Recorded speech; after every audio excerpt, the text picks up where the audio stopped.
ఆయన ముట్టుకుంటే స్వస్థత, ఆయన మాటలతో స్వస్థత, ఆయన మాట చెబితే స్వస్థత, ఆయన్ను మనము ముట్టుకుంటే స్వస్థత అన్న విషయాన్ని ఆయన తెలుసుకున్నాడు.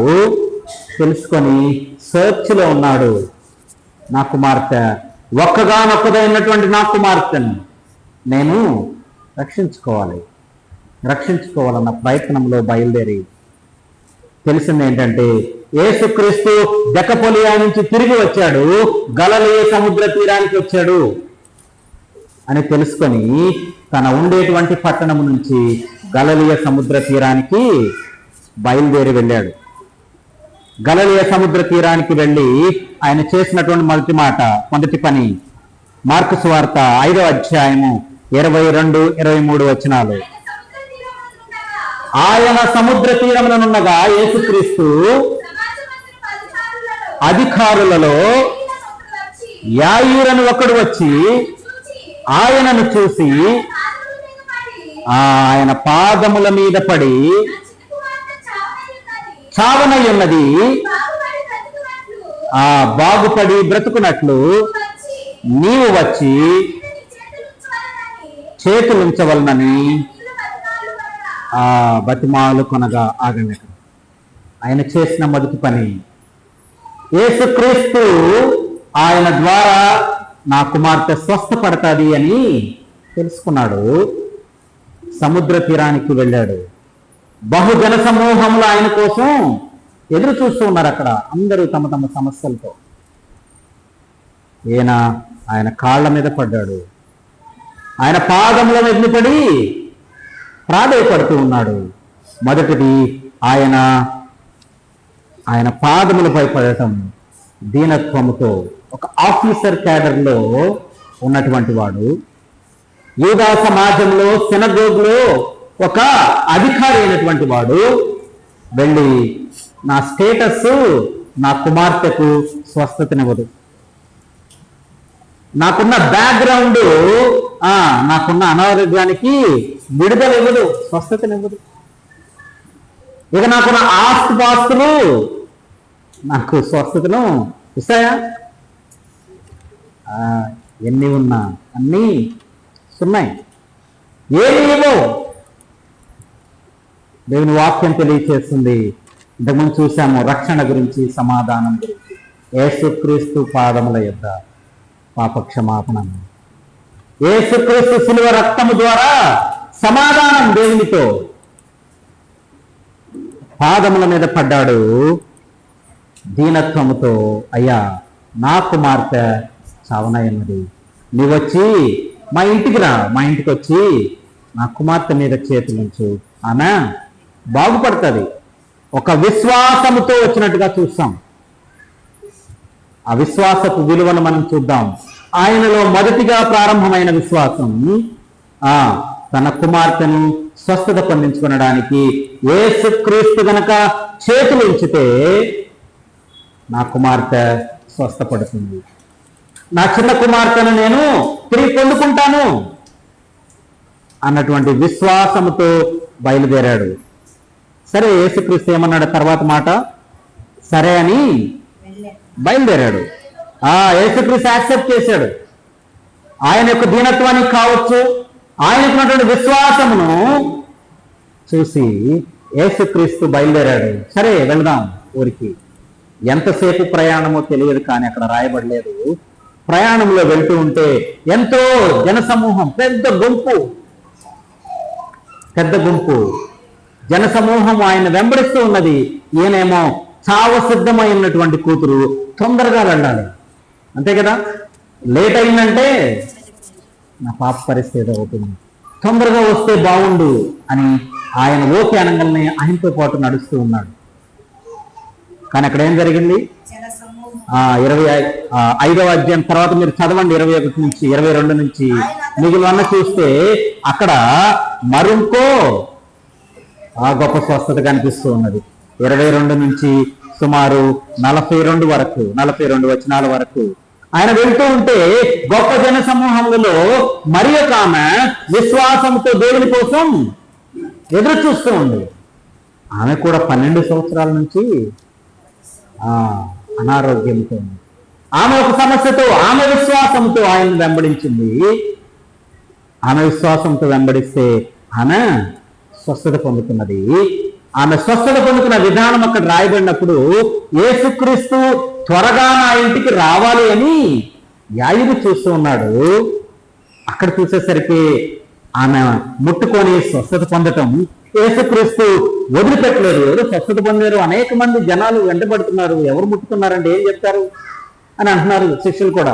దేవా, ఇంతమంది జనసమూహాలు వెంబడిస్తూ ఉన్నారు, ఎవరో ముట్టుకున్నారంటావేంటి? ఎంతమంది ముట్టుకోవట్లేదు. నో, నాలో ఒక ప్రభావము దేవుడు డిలే చేస్తున్నట్టు యాయుడికి అర్థమైందేమో. నేను తొందరపడుతూ ఉంటే ఈయన ఆపుతున్నాడు. ఇక్కడ ఎంతో మంది వెనకాల పడుతూ ఉన్నారు, చాలా మంది ముట్టుకుంటున్నారు, ఎవరు ముట్టుకున్నారు అని అడుగుతాడండి. సరే, ప్రభావం పోయింది. ఆమె వచ్చిన తర్వాత అయ్యా నేనే అని చెప్పినప్పుడు మళ్ళీ ఆమెతో కుమారి నీ విశ్వాసము, ఇవన్నీ మాట్లాడుతూ ఉన్నాడు. ఆయన అనుకొని ఉండవచ్చు, నేను తొందరలో వెళ్తూ ఉంటే, నేను తొందరపడుతూ ఉంటే డిలే అవుతున్నది. ఇక్కడ నేను గొప్ప అనారోగ్యంతో వేదనతో ఉన్నాను, ఫలానా తారీఖున లేకపోతే ఫలాని వారి ద్వారా నాకు స్వస్థత వస్తుందని నేను అనుకుంటూ ఉంటే డిలే అవుతుందా?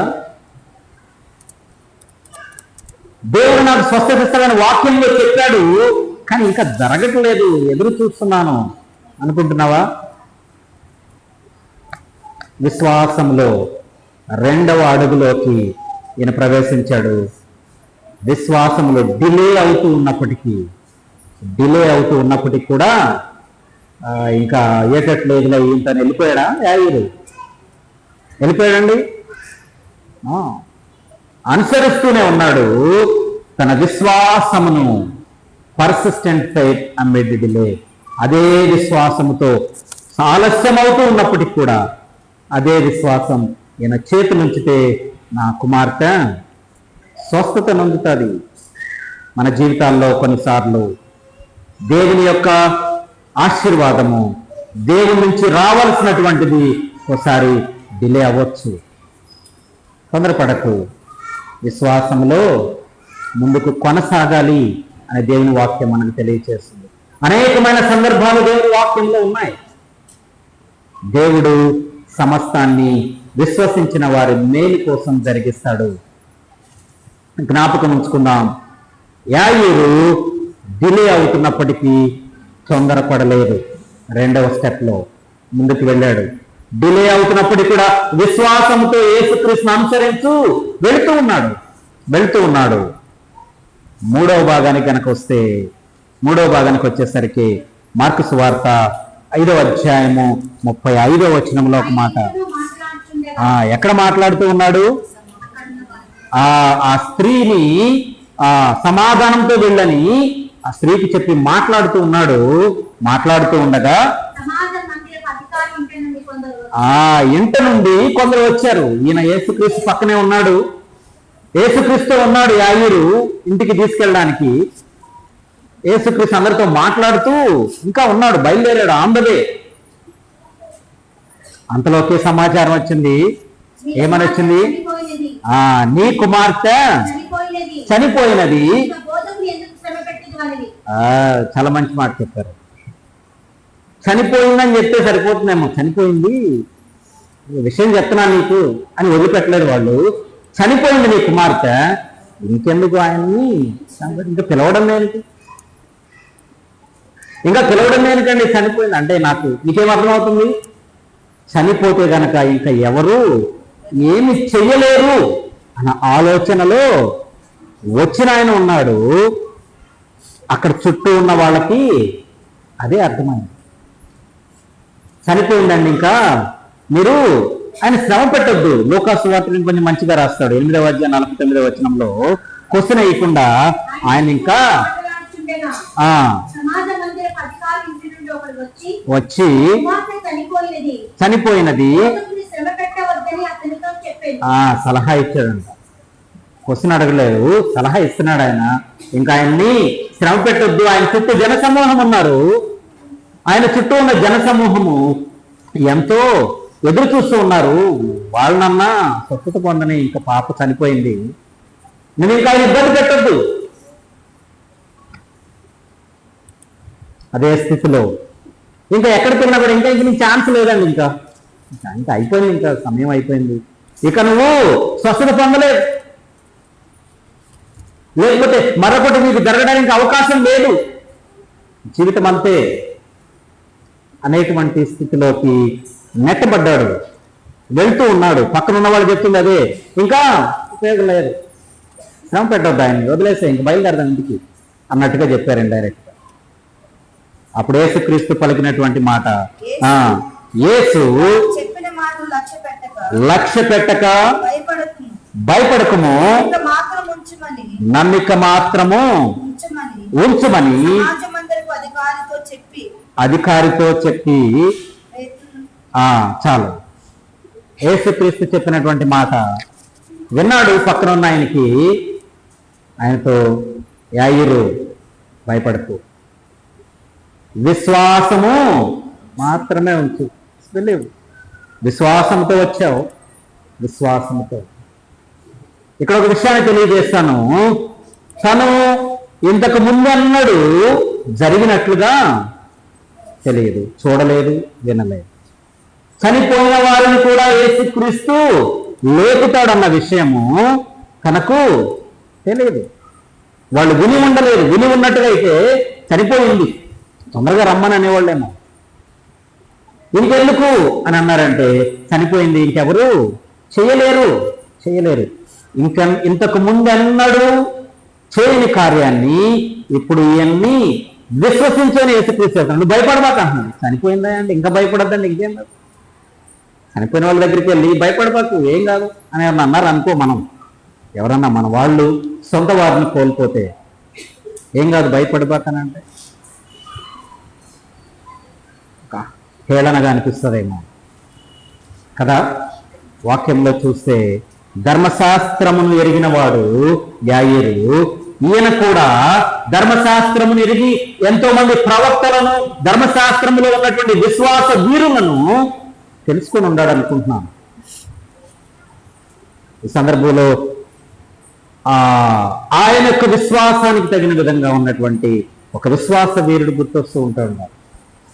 ఇంతకు ముందన్నడు జరిగిన విషయాన్ని దేవుడు చెప్పినప్పుడు తల వంచి చేసి ముందుకు వెళ్ళాడు.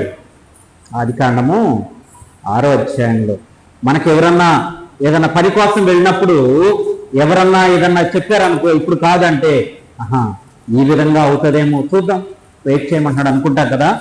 మనకేదైనా అవసరం వచ్చినప్పుడు ప్రార్థన చేసేటప్పుడు బైబిల్ గ్రంథంలో దానికి సంబంధించిన ఎవరన్నా స్వస్థత ఉన్నారా, దానికి సంబంధించిన సందర్భం ఏమన్నా ఉందా అది మాట్లాడుకుందాం అనుకుంటారు.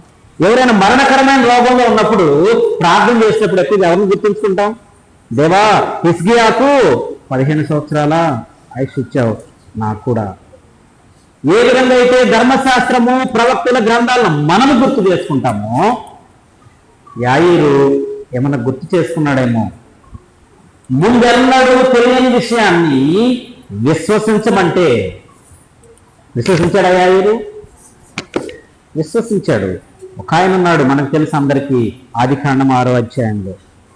ఆయన ఇంతకు ముందు అన్నాడు జరగని విషయాన్ని దేవుడు చెప్పి నువ్వు పని చేయాయా అంటే తల వంచి చెప్పినది యావత్తు నెరవేర్చాడు. ఎప్పుడు చెప్పాడో తెలుసా దేవుడు నోవహుకి? నోవహు, నేను గొప్ప జలప్రళయం వస్తుంది, ఈ లోకమంతా మునిగిపోబోతుంది, నువ్వు ఒక ఓడను కట్టవయ్యా, నువ్వు ఒక ఓడను కట్టు, ఆ ఓడలో నీవు, నీ మాట విని వచ్చిన వారు, నీ కుటుంబము రక్షించబడతారు అంటే. అప్పుడు ఏంటో తెలుసా, మనం ఎక్కువగా ధ్యానిస్తాం, మేము బైబిల్ స్టడీలో ధ్యానం చేశాం. ఇంతకు ముందు అన్నాడు వినలేదట ఆ మాట. ఏ మాట? వర్షం రావడం అనేది లేదు అప్పటి వరకు. వర్షం లేదు, కాలం లేవు, శీతాకాలం, ఎండాకాలం, వర్షాకాలం లేవు ఆ సమయంలో. నోవహు తర్వాతే వచ్చింది, రాయబడ్డది దేవుని గ్రంథంలో. వర్షం అంటే తెలియదు, వరదలు రావడం అంటే తెలియదు, అందులో తేలియాడటం అంటే అదే లేదు. ఆయనకి దేవుడు చెప్తున్నాడు, నువ్వు నేను గొప్ప వర్షం వస్తుంది, వరద వచ్చేసి మొత్తాన్ని నాశనం చేయబోతున్నాను, నువ్వు వాడగట్టయ్యా అంటే. హెబ్రీయులకు రాసిన పత్రిక 11వ అధ్యాయము 7వ వచనం ఉన్నట్టు ఆ మాట, విశ్వాసమును బట్టి నోవహు అది వరకు చూడని సంగతులను గురించి హెచ్చరింపబడి భయభక్తులు కలవాడై రక్షణ కొరకు చేశాను. చాలు. అది వరకు చూడని సంగతులు. వర్షం అంటే తెలియనప్పుడు వర్షం వస్తుంది కట్టయ్యా అంటే అదేనైనా చిన్న పనా? పెద్ద ఓడను కట్టమన్నాడు. ఎంత ఓడ? 450 అడుగుల పొడవు, 75 అడుగుల వెడల్పు, 3 అంతస్తుల ఓడలా కట్టమన్నాడు. సుమారు తెలిస్తే ఇదిగో ఈ చర్చి దగ్గర నుంచి మా ఇంటి పక్కన లైన్ ఉంది చూసారా, సిమెంట్ లైన్ రోడ్డు, ఇక్కడి నుంచి అక్కడ వరకు ఉంటుంది. 450 అంత పొడవు, వెడల్పు, ఇక్కడ నుంచి ఆ రోడ్డు వరకు ఉంటుంది. ఆ రోడ్డు ఉంది కదా, మన రోడ్డు, మన కాంక్రీట్ రోడ్డు బొమ్మ దగ్గర. ఎంత వెడల్పు, ఎంత? 45 అడుగులు ఎత్తు, అంటే 3 అంతస్తుల బిల్డింగ్ లాగా. ఎంత పెద్ద ఓడ కట్టమన్నాడు. చిన్న పని వస్తుంది చూడు, ఇది చెయ్యి అంటే కొంచెం ఉంటుంది విశ్వాసం. అంత పెద్ద ఓడను కట్టమన్నాడు. ఎందుకంటే వర్షం వస్తాను. వర్షం అంటేనే తెలియదు జనాలకి, వరదంటేనే ఎప్పుడూ చూడలేదు, వినలేదు. కట్టవయ్యా అంటే కట్టడం ప్రారంభించాడు. ఎన్ని సంవత్సరాలు కట్టాడు? సరే, ఒక 2-3 సంవత్సరాల్లో ఏమన్నా ముగించాడా అంటే 120 సంవత్సరాలు. 120 సంవత్సరాల కాలం దేవుడు చెప్పిన ఇంతకు ముందు ఎన్నడూ జరగని దానిని, ఇంతకు ముందు అన్నాడు తెలియనిది, ఇంతకుముందు అన్నాడు చూడనిది, వినని పనిని జరగబోతుందయ్యా అంటే 120 సంవత్సరాలు ఓడను కట్టి నిర్మించాడు. నోవహు ఓడను కడుతున్నా అనుకున్నాం, ఎన్ని చెక్కలు కావాలి, ఎన్ని అడవులు కొట్టేసేయాలి దానికి. నోవహు ఓడ కడుతూ ఉంటే ఎవరు? ఆయన కుటుంబం కడుతూ ఉన్నది. ఒక పెద్ద ఆయన వచ్చి అనుకుందాం, నోవహు ఏమి కష్టపడుతున్నావు, ఏం చేస్తున్నావు? లేదండి, పెద్ద వర్షం వస్తుంది, ఒక్క వరద రాబోతుంది, భూమి అంతా నశించిపోబోతుంది, నన్ను నా కుటుంబాన్ని రక్షించుకోవడానికి ఒక ఓడ కడత. సౌండ్ ఉంటుందా? ఏమన్నా సౌండ్ ఉందండి ఎవరికన్నా? రేపు బాంబు పడబోతుంది, నేను బాంబు షెల్టర్ ఏమన్నా కడతాను అనుకో, ఎవరన్నా ఏం చేస్తారు చూసి. 120 సంవత్సరాలు ఎంతమంది హేళన చేశారో, ఎంతమంది ఆయన చూసి నవ్వారో. వాళ్ళు ఎప్పుడు చూడలేదు, ఎప్పుడు వినని విషయాన్ని ఈయన చెప్తూ ఉంటే అవహేళనల మధ్య, అవమానాల మధ్య పిచ్చోడు అనుకున్నారేమో నోవహు. కానీ దేవుడు హెచ్చరించిన దానిని బట్టి 120 సంవత్సరాల జీవిత కాలం పెద్ద ఓడను నిర్మించి తన కుటుంబాన్ని, నేను అనుకుంటాను యాయిరికి విశ్వాస వీరుల్లో ఎవరో గుర్తొచ్చారేమో. ఇంతకు ముందు అన్నాడు జరగని దానిని, వినని దానిని యేసుక్రీస్తు చెప్తూ ఉంటే భయపడబాకు, చనిపోయిందా? భయపడబాకు, నమ్మకం ఉంచు, నీ కుమార్తె స్వస్థత పడతాడు అని చెప్పిన మాటకు తల వంచి యాయిరు ఏం చేశాడు? దేవునితో కొనసాగినట్టుగా చూస్తాం. నమ్మాడు, తనతో పాటు ఇంటికి తీసుకొని వెళ్ళాడు. వెళ్ళారా? ఇంటికి వెళ్ళారు. ఇంటికి వెళ్ళిన తర్వాత ఏం జరిగింది? మార్కు సువార్త 5వ అధ్యాయము 39 నుంచి కనుక మనం చదివితే 39 నుంచి చూద్దాం. లోపలికి వెళ్ళి గొల్లు చేసి అక్కడికి వెళ్ళి చూసరికి అందరూ ఏడుస్తూ ఉన్నారు. జనాలు ఇంటికి వెళ్ళేసరికి చనిపోయిందని ఏడుస్తూ ఉన్నారు. ఇంకా లూకాసు వార్తలో చూస్తే ఇంకా పిల్లల గ్రోవులు చూస్తున్నారు, మేళతాళాలను. ఇక చనిపోయింది, ఇంకా బయలుదేరదాం. మేళతాళాలతో ఏడుస్తుండే వాళ్ళు ఏడుస్తూ ఉంటే వాళ్ళ ఏడుపుని తగ్గించడం కోసం మేళతాళాల్లో ఉన్నటువంటి ప్రజలు వీళ్ళందరినీ చూసి ఈ చిన్నది నిద్రించుచున్నదే గాని చనిపోలేదని వారితో చెప్పాను. అందుకు వారు ఇది ఏం చేశారు? యేసుక్రీస్తుని అపహసించారండి. వాళ్ళకి తెలియదు ఇంతకు ముందు జరిగింది. వాళ్ళకి తెలియకపోవడం వల్ల అపహసించడం అనేది క్రైస్తవ సమాజానికి కొత్త కాదు. యేసుక్రీస్తుని విశ్వసిస్తూ ముందుకు వెళ్తూ ఉంటే ఈడేంటి తిక్కలుగా చేస్తున్నాడు అనుకుంటున్నారా? ఎవరైనా అనుకోనియండి. దేవుని వాక్యం ఎందులో, దేవుని యొక్క వాగ్దానాలు ఎందులో విశ్వాసంతో ముందుకు కొనసాగింది. దేవుని వాగ్దానాలన్నీ మన కోసమే ఇవ్వబడి ఉన్నాయి. ఆయన సిద్ధంగా ఉన్నాడు మనకు అనుగ్రహించడానికి, మనకివ్వడానికి. మనల్ని ప్రేమించిన దేవుడు ఎటువంటి అపహాసించిన, అవహేళన చేసిన ఏదైనా చేయనియండి, మనం ఎప్పటికీ విశ్వాసంలో ముందుకు కొనసాగాలి. దానికి దేవుని వాక్య ఆధారంతో ముందుకు వెళ్ళాలి. వీళ్ళు అపహసిస్తూ ఉన్నారు. అపహసించిన తర్వాత జరిగింది ఏంటి? వారందరినీ బయటకు పంపివేసి, మీరు ఎవరెక్కడ ఉండటానికి లేదు, మీరు అవిశ్వాసులు, తల్లిదండ్రులను తీసుకొని తనతో ఉన్న వారందరినీ ముగ్గురు తన శిష్యులైనటువంటి వారిని తీసుకొని యేసుక్రీస్తు లోపల ఉన్నటువంటి గదిలోనికి వెళ్ళాడు.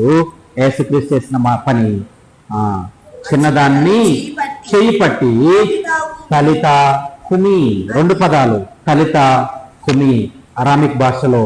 ఆ చిన్నపిల్ల కదా, వాళ్ళు మాట్లాడే భాషలో మాట్లాడుతున్నారు. తలిత చిన్నదానా, కుమి లే, చిన్నదానా లే అనగానే ఏమైంది? లేచి కూర్చున్నది. తర్వాత చదవండి. వెంటనే ఆ చిన్నది లేచి నడవసాగెను. ప్రాయము గలది. వెంటనే వారు అపహసించిన వాళ్ళు, అర్థమైందా? అవిశ్వాసముతో చుట్టూ నిలబడి ఏం చేస్తాడు, ఏం ఇట్లా మాట్లాడుతున్నాడు? చూసిన వాళ్ళందరికీ ఏమైంది? ఆశ్చర్యపడమే వాళ్ళు వంతైంది. చిన్నబోయి ఉండాలి కొంతమంది, తల వంచుకొని ఉంటారు అని రాయలేదు. నోవహు విశ్వాసముతో కొనసాగుతూ ఉన్నప్పుడు అవహేళనల మధ్య ముందు కొనసాగి కుటుంబాన్ని రక్షించుకున్నాడు. అపహసించే వారి మధ్య కూడా యాయీరు విశ్వాసముతో దేవుని అనుసరించి, విశ్వాస జీవితంలో 1, 2, 3 స్టెప్స్. మొదటిగా విశ్వసించాడు, డిలే అవుతున్నప్పుడు కూడా ఓపికతో ముందు కొనసాగాడు. తర్వాత చనిపోయినప్పటికీ కూడా, ఇంతకు ముందు అన్నాడు జరగని విషయము ఈయన చెబుతూ ఉన్నప్పటికీ కూడా విశ్వాసముతో ముందుకు కొనసాగి తన కుమార్తెను, ఒక్కగానొక్కదైన కుమార్తె, ఒక్కగానొక్కదాన్ని ఎట్లా ప్రేమిస్తారో చూడండి, మరణములో నుంచి తిరిగి పొందుకోగలిగాడు. మరణములో నుండి తిరిగి పొందుకోగలిగాడు. ఇది నేటి వాక్యం. విశ్వాసము నేటి వాక్యంలో. విశ్వాసులారా, క్రైస్తవ సమాజం, క్రైస్తవ సంఘం, మన విశ్వాసం ఎక్కడుంది? వెళ్ళి అడిగేసి ఇక ఏటట్లేదు వదిలేసే స్థితిలోనూ, లేట్ అయిపోతుంది ఇది జరిగేటట్లేదని వదిలేసే స్థితిలోనా, లేదా ఇంతకు ముందన్నడు జరగని విషయాలైనప్పటికీ కూడా దేవుని వాక్యమును ఆధారం చేసుకొని విశ్వాసముతో ముందుకి కొనసాగే స్థితిలో ఉన్నది ఆ విశ్వాసం? ప్రతి క్రైస్తవుడు గుర్తించుకోవలసినటువంటి విషయం, ఎంత ఓపికతో మనం ముందు కొనసాగుతున్నాం. ఆనాటి సమాజాన్ని తీసుకుంటే వాళ్ళకి పాత నిబంధన గ్రంథం ఒక్కటే వాళ్ళకు ఉన్నది ఆధారం విశ్వసించడానికి. నేటి సమాజానికి పాత నిబంధన, క్రొత్త నిబంధన, యేసుక్రీస్తు చేసిన కార్యాలన్నీ మన ముందు ఉన్నాయి. అపోస్తలులు, ప్రవక్తలు చేసినవన్నీ మనకున్నాయి. మన జీవ గ్రంథం మన దగ్గర ఉన్నది. జీవ గ్రంథంలో అన్ని సందర్భాలలో విశ్వాసపు రీతిలో ఎలాగ ఎదగాలో, ఎలా ఎదిగారో, ఎలా పొందుకున్నారో, ఎలా పొందుకోలేకపోయారో చరిత్ర అంతా వ్రాయబడి ఉంది. ఇవన్నీ తెలిసినటువంటి క్రైస్తవులం మనం ఎలా ఉండాలి? మన విశ్వాసం ఇంకా మరింత దృఢముగా ఉండాలి. దృఢముగా ఉండాలి. ఉన్నామా దృఢంగా? యేసుక్రీస్తునందు మనం ఎక్కువగా విశ్వాసం గ్రహించిన దాన్ని చెప్తూ ఉన్నాను. ఏదైనా జరుగుతుంది అంటే యేసుక్రీస్తు చేస్తాడు చేస్తాడు చేస్తాడు అనుకునే విశ్వసిస్తున్నాం ఎక్కువగా. దేవుని వాక్యం చెప్తున్నది ఏంటంటే, విశ్వాసపు తెత్తులో ఏంటంటే, నేను ఎవరు, దేవుడు ఎవరు, నా ఎడల దేవుని చిత్తమేంటి, ఆయన నా కోసం ఏమి చేశాడు, నేను ఎలా ఉండాలని కోరుకుంటున్నాడు, నాకు ఆయన ఎలా ఇవ్వడానికి సిద్ధంగా ఉన్నాడు, ఇవన్నీ గ్రహిస్తేనే వచ్చే విశ్వాసం ద్వారానే పొందుకోగలం. యూదులకు అది బాగా తెలుసు. ధర్మశాస్త్రంలో సమస్తము అనుసరించిన వారు యేసుక్రీస్తు ఎందుకు ఈ లోకానికి రావాలి, ఎందుకు వచ్చాడు, ఏమి చేయడానికి వచ్చాడు? పాపభూయిష్టమైనటువంటి జీవితాలను, పాపంలో ఉన్న మానవుణ్ణి దేవునితో సమాధానపరిచి మనందరికీ సంతోషాన్ని, సమాధానాన్ని, స్వస్థతను, విడుదలను, విమోచనను, సమృద్ధిని, సంతృప్తిని అనుగ్రహించడానికి యేసుక్రీస్తు వచ్చాడన్న విశ్వాసం కావాలి. నాకు కావాల్సిందే అని విశ్వాసం కావాలి. యేసుక్రీస్తు ఎందుకు వచ్చాడు, యేసుక్రీస్తు ఏంటి, నేనేంటి, నా జీవితం ఏంటి, ఆయన నా నుంచి ఏమి కోరుకుంటున్నాడు, ఆయన ఏమి ఇవ్వడానికి సిద్ధంగా ఉన్నాడు, ఎలా ఇస్తాడు, నేను ఎలా పొందుకుంటాను అన్న వాటిని ధ్యానం చేసి దేవుని వాక్యములు ఇవ్వడాన్ని గ్రహించి గనక విశ్వాసంతో ముందుకు కొనసాగితే దృఢమైన విశ్వాసంలోనికి మనం యేసుక్రీస్తు యొక్క శిలువ, శ్రమ, మరణ, పునరుద్ధానం, మనమందరము దేవునితో సమాధానపరచబడి పాపము నుంచి విడుదలను పొందుకొని ఆయన ఇచ్చినటువంటి సమృద్ధిని మనము పొందుకొనడానికి ఆయన శిలువ యాగాన్ని చేశాడు. మనం కమ్యూనియన్ తీసుకునేటువంటి సమయంలో హెచ్చరికల్లో మాట చదువుతూ ఉంటాం కదా. హెచ్చరికలో ఉన్న నాకు బాగా గుర్తుంటూ ఉంటుంది మాట. హెచ్చరికలు అనే పాఠంలో మనం చదివేది ఏంటంటే, మన కొరకు, మన విముక్తి కొరకు మరణము పొంది మన పాపముల వలన మనము పొందవలసినదంతయు అనుభవించుటకును ఆయన మనుష్యుడాయను, మనము మరి ఎక్కువ దృఢముగా దీనిని నమ్ముచు, మనకి ఇవ్వబడినటువంటి వాక్యాలు ఎక్కువ. వాళ్ళకి పాత నిబంధన గ్రంథం, మన క్రొత్త నిబంధన గ్రంథము, అపోస్తలులు చేసిన కార్యాలు, విశ్వాసం అనేకమని ఉన్నాయి. 2000 సంవత్సరాల క్రైస్తవ చరిత్ర కూడా యేసుక్రీస్తు వచ్చినప్పటికీ ఇప్పటికి 2000 సంవత్సరాలు. ఎంతో మంది భక్తులు, గొప్ప గొప్ప విశ్వాస వీరులు ఉన్నారు. ఇవన్నిటినీ మన ముందు ఉన్నప్పుడు మన విశ్వాసము ఏ స్థితిలో ఉన్నదో మనం పరిశీలన చేసుకొని మరి ఎక్కువ దృఢముగా ముందుకెళ్ళవలసిన వారమై ఉన్నాం. అట్టి స్థితిలో కనుక లేకపోతే ఇంకా మనము దేవుని వాక్యాన్ని అర్థం చేసుకోలేదు. విశ్వాస స్థితిలో ఎదగడం అంటే ఏంటో మనము ఇంకా అర్థమైన వారం కాదు. అట్టి స్థితిలో కాకుండా దేవుని వాక్యాన్ని ధ్యానం చేసుకుంటూ ఆయన యొక్క చిత్తాన్ని మనము గుర్తెరిగి తెలుసుకుంటూ ఏ ఉద్దేశంతో ఆయన శిలువ యాగాన్ని చేశాడు, ఎటువంటి విశ్వాసంతో మనం ముందు కొనసాగలో అన్నది గ్రహించుకుంటూ ముందుకు వెళదాం.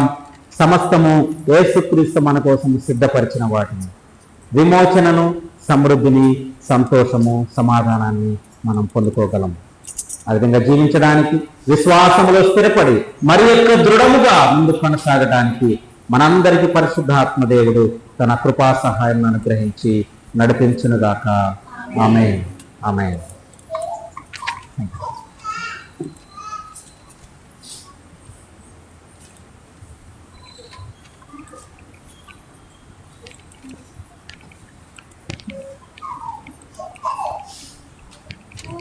నిజమున దేవుని లాభము. ఎవరైతే అపనమ్మకంలో ఉన్నారు, అవిశ్వాసంలో ఉన్నారు, వారిని నిజమున దేవుని నమ్మిక మాత్రము దేవుని సమస్తములో మన వరకు జరిగించగలిగిన ఈ కుటుంబంలో నీ జీవితంలో ఏదైతే నువ్వు లేదు రాదు అని అనుకుంటున్నావు అని దేవుడు అలాంటి ఇచ్చి ఆశీర్వదించగలిగిన వాడు. విధమైనటువంటి వాక్కులను గ్రహించి దేవుని వాక్యానుసారంగా చూపించిన మంచి వర్తమానం అందించినటువంటి శారన్ గారికి సంఘపక్షాన వందనాలు తెలియజేస్తున్నాను. ముగింపు ప్రార్థన, ప్రభు నేర్పిన ప్రార్థన ఆశీర్వాదంతో ఈ కోరికను ముగించుకుందాం. తగిన తండ్రి, ప్రేమ కలిగిన మా గొప్ప దేవ, ఈ రాత్రికాల సమయంలో ఆయన యాయేలు కుమార్తెను మీరు మాకు చూపించి, మీ కుటుంబాలలో కూడా ఇలాంటి సమస్యలు ఉన్నాయి, ఇలాంటి అనారోగ్యాలు ఉన్నాయి, ఇలాంటి దుఃఖకరమైన వాతావరణం ఉన్నది. మీరు నమ్మిక మాత్రం ఉంచండి, నాతో నడవండి. మీ కుటుంబంలో మీ జీవితాలు ఉన్నటువంటి అనేక సమస్యలను నేను దూరపరచగలిగిన వాడినని మీరు మాతో మాట్లాడిన ప్రతి మాటను బట్టి మీకు స్తోత్రాలు తండ్రి. మేము మిమ్మల్ని విడువక ఎడబాయక మీతో నడిచే కృపను మా అందరికీ దయచేయమని అడుగుతున్నాము తండ్రి. అటు విశ్వాసములు నమ్మకములు మాకు దయచేసుకోవాలను బలపరచమని అడుగుతున్నాము. విధమైన వాక్యము వ్యర్థం కాకుండా వినామ వైమార్గకరంగా మేమందరికి వర్తించడానికి మీ సహాయం మాకు దయచేసి బలపరచమని అడుగుతున్నాను తండ్రి. వాక్యములు ఇచ్చినటువంటి శాలం గారి తన పరిచయాన్ని ఆశీర్వదించండి. ఇంకా ఇంకా అనేక మంది ఆయన తన ద్వారా దేవుని గుర్తెరిగి మీ సన్నిధానంలో వర్తిల్లే వాక్యమును దయచేస్తారు. పరిచర్యను ముఖరంతరగా, అరుదంతరగా, దూరంతరగా ఫలింపచేయమని అడుగుతున్నాను తండ్రి. అదే రీతిగా ఆయన అనారోగ్యంతో బాధపడుతున్నటువంటి పురాణ సురేష్ గారిని మీరు జ్ఞాపకం చేసుకున్నాను తండ్రి. మీ గాయపడిన హస్తముతో మీ దాసుని ముట్టి స్వస్థపరచమని అడుగుతున్నాము నాయన.